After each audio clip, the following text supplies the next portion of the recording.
If you just want to own them, you can speak in the language of facts and not care about their feelings.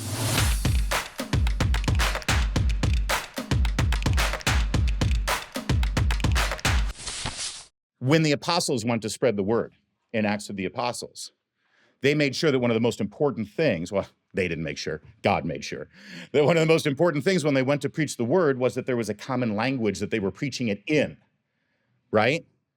I mean, you can't go to France and start trying to evangelize speaking in German.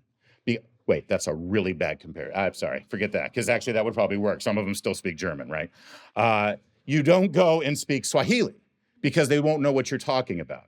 If you're a Christian missionary and you're going to Latin America to go help a village and you also want to help evangelize and spread the word, you better learn Spanish, right? You need to speak in the language of the people who you are talking to if you're trying to do more than just own the libs.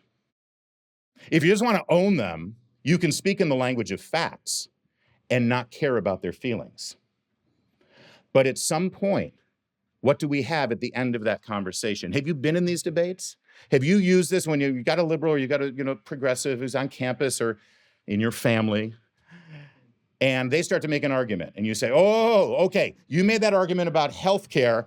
I remember from this video, the argument back is, okay, and then I'm gonna give you that argument back. And then they counter with that argument about student loans and student debt. And it's, oh, okay, I remember, no, the way I combat that one is to give you this one. And you see going back and forth, and you keep drawing on the bullet points of all the things you've memorized about how to win the argument. Winning the argument is important, but changing people's minds is more important. And here's the key.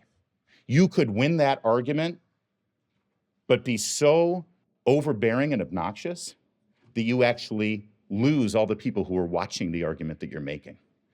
It's like, I don't know who to believe or who to agree with, but that person was such a jerk. I don't want to be on his side, right? So we need to progress now in our conversation because we do have the facts on our side. Let's not forget about feelings.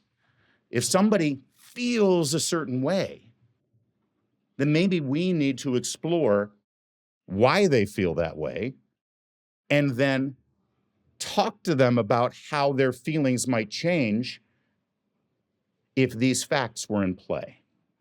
Does that make sense? Because then we're doing more than just winning an argument. Then we're actually changing minds and maybe even ultimately building a movement.